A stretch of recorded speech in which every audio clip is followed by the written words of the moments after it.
and welcome back to another edition to the Middle Class Podcast. I am Josh, and today I am with Elijah, co-host. Yeah, that's me. Yeah. Right, okay. And today we're going to be talking about Sirenhead, which is a recently popular creature that... Well, how about you?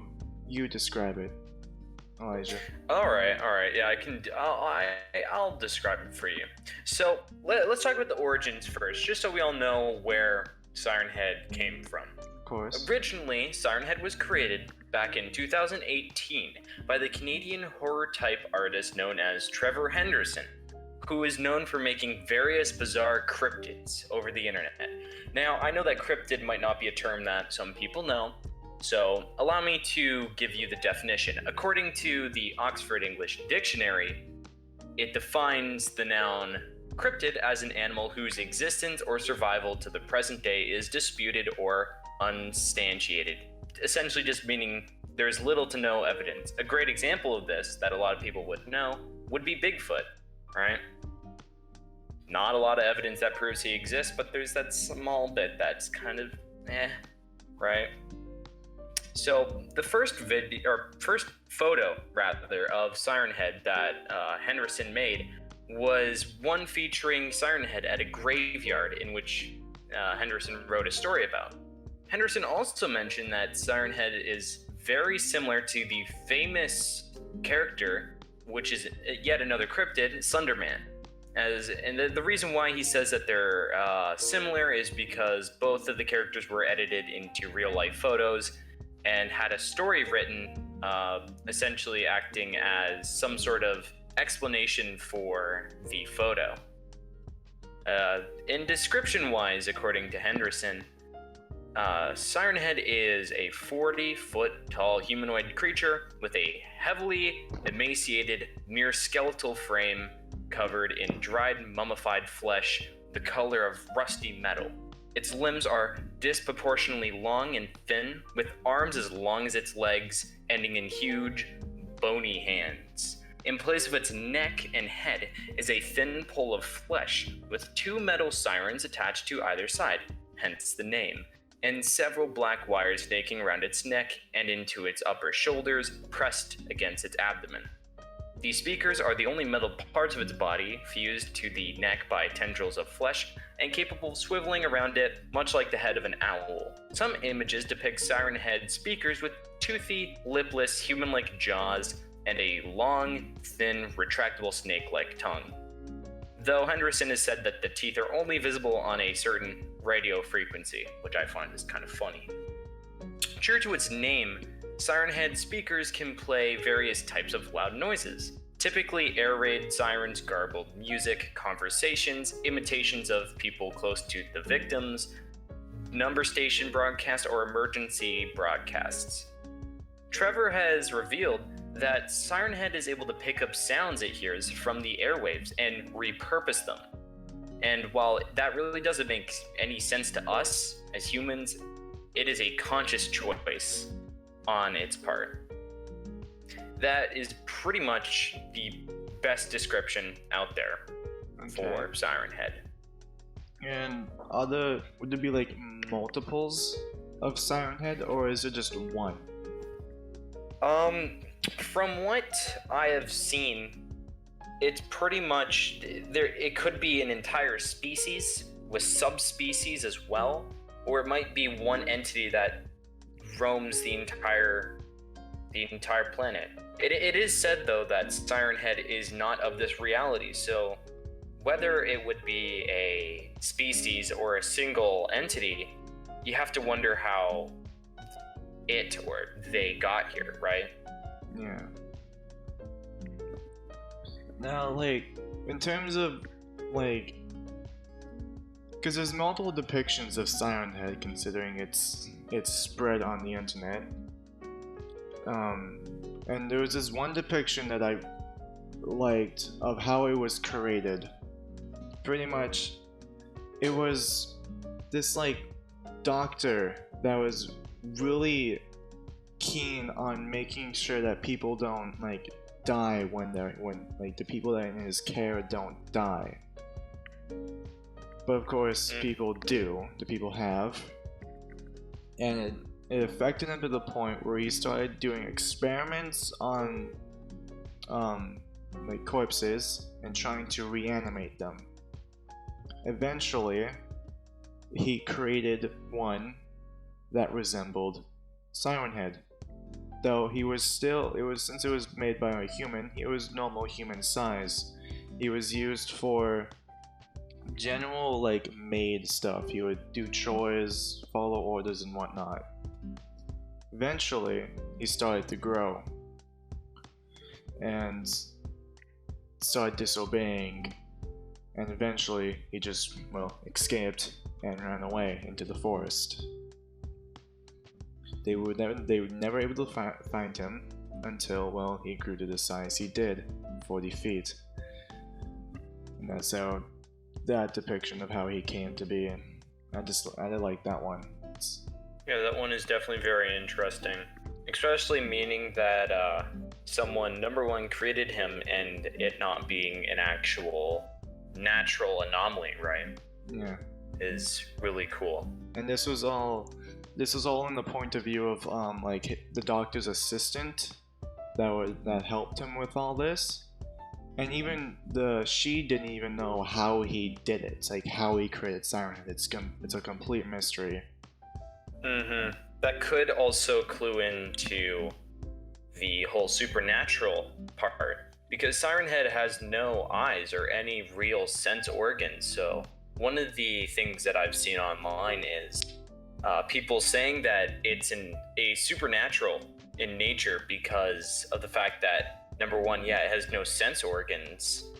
How is it able to find its prey, being humans, right? Like probably like sonar, like a bat.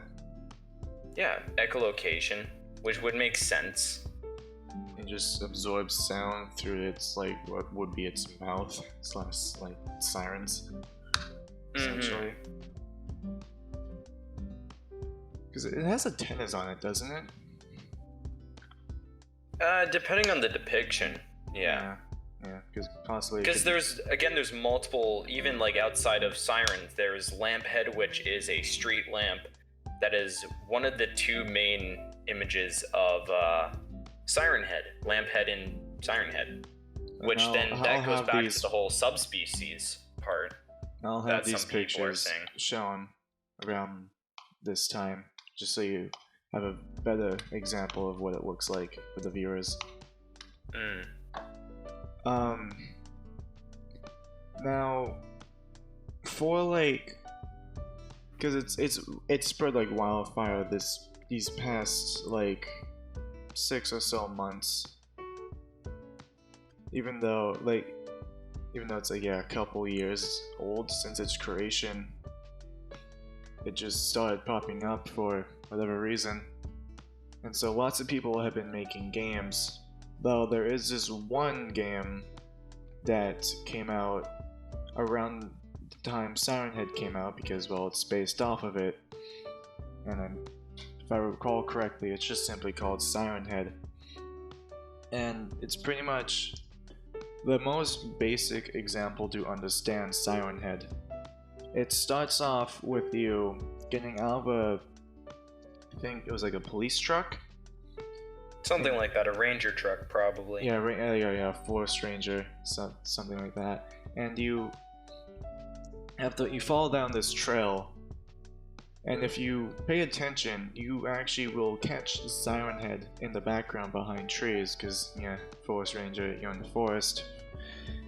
And then after like a few minutes of walking down the trail, you see a corpse, which I would presume to be the player's or the character's friend, just completely mutilated, just a pile of flesh.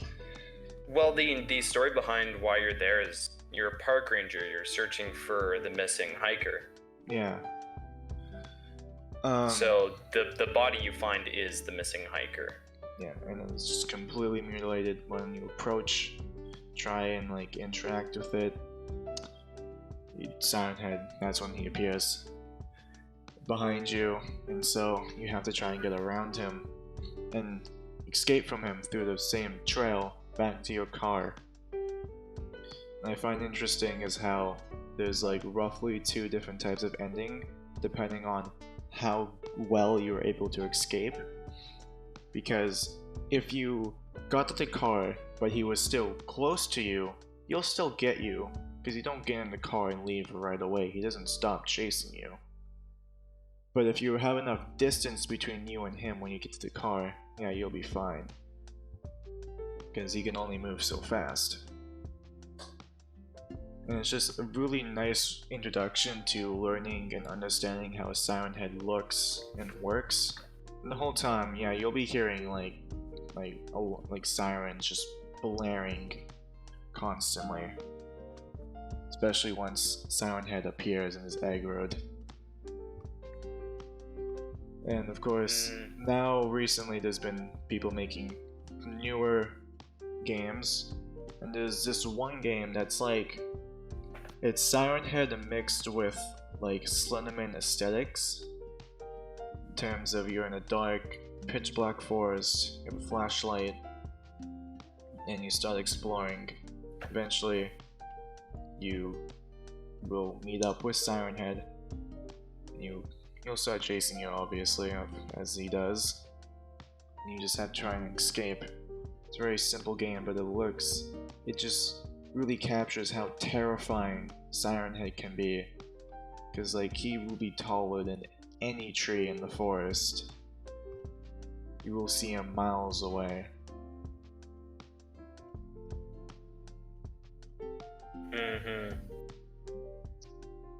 And for like more lore on him, like Sirenhead is quite commonly misinterpreted as an SCP, because he more than perfectly qualifies to be one. But he just simply isn't. He was not created for that purpose, just to be an SCP article.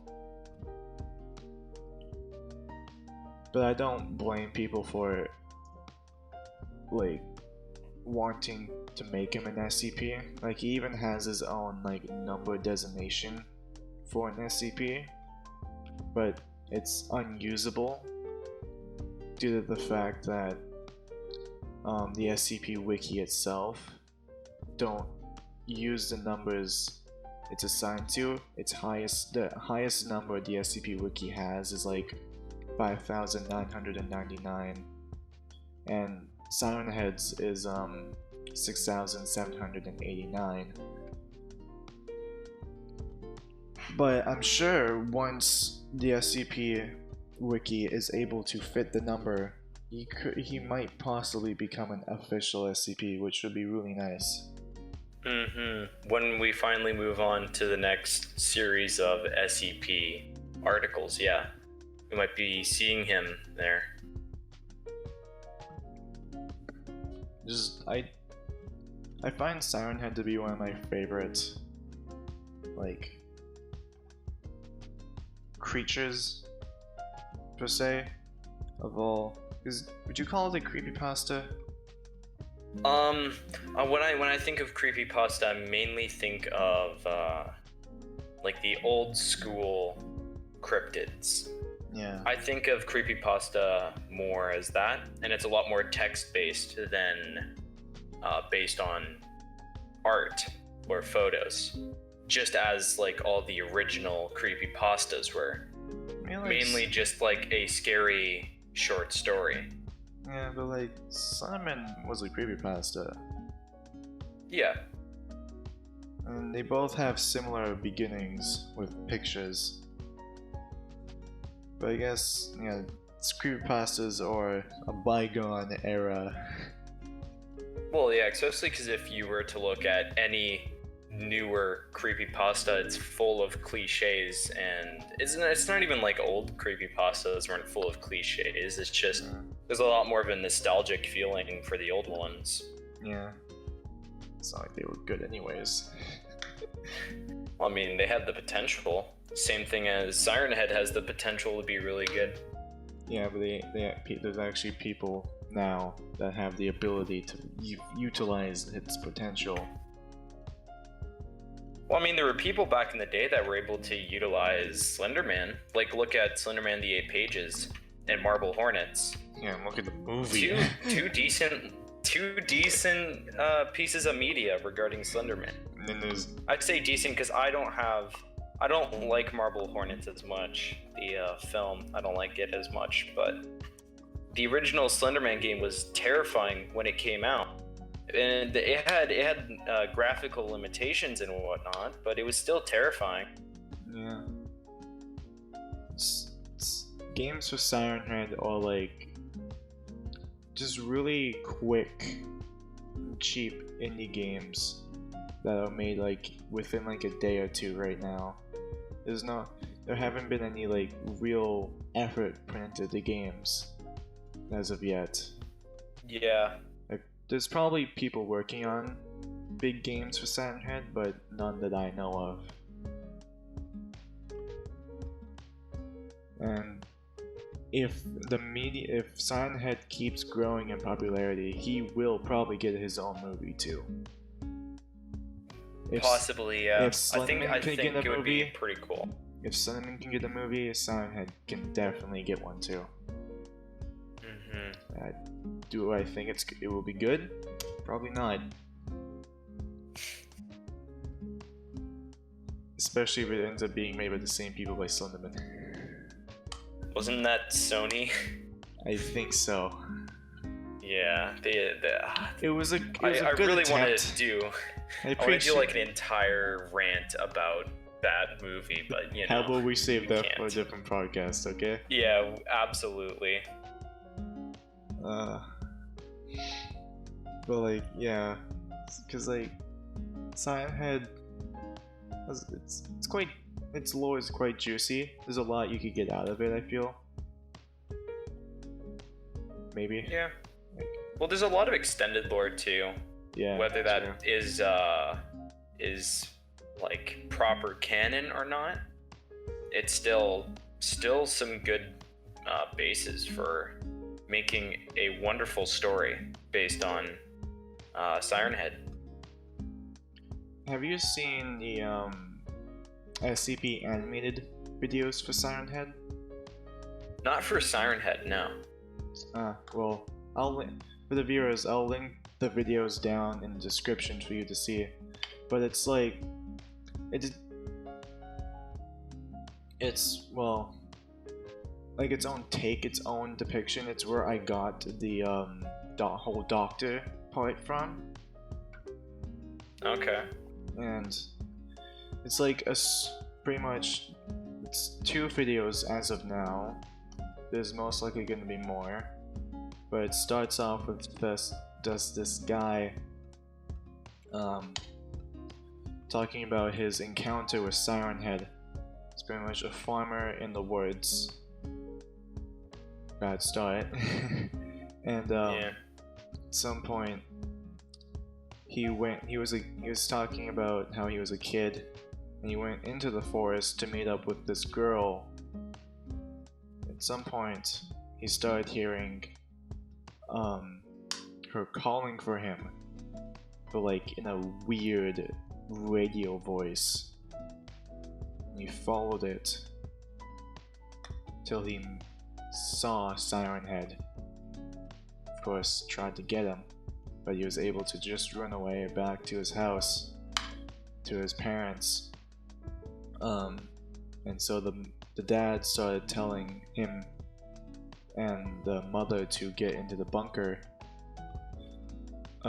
He was able to, the dad was able to, but the mom wasn't. The mom did get caught by the Sirenhead and was taken away. Fast forwards to present time where the guy is now fully grown. He just lives by himself with his dog now. And he went back out to confront Sirenhead. And of course it was calling it was calling him by his mother's voice now. yes, I'm pretty sure. I could be wrong with that. I haven't seen the video in a bit. But then he finally does meet up with Sirenhead again. Tries to fight it with a shotgun, though doesn't really do anything to it. He gets grabbed and pretty much eaten in a sense, though I don't think not really consumed, because Sirenhead can't really eat due to his proportions of autonomy. Yeah. And then so the dog has to get left behind, and pretty much ends there. I'll leave the rest for the viewers to watch, and for you to watch. Yeah, that's definitely a really cool sounding narrative. And the animation itself isn't bad either. Hmm.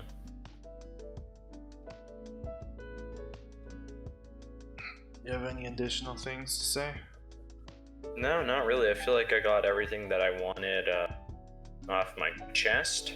I feel like we did a pretty decent job at really summarizing everything about Sirenhead and all the games, the original media, everything regarding him. Yeah, so this is pretty much wrap it up. Sirenhead, pretty cool dude, pretty scary, pretty tall. I think that's about it for this podcast. Thank you for listening, and I hope you tune in next one.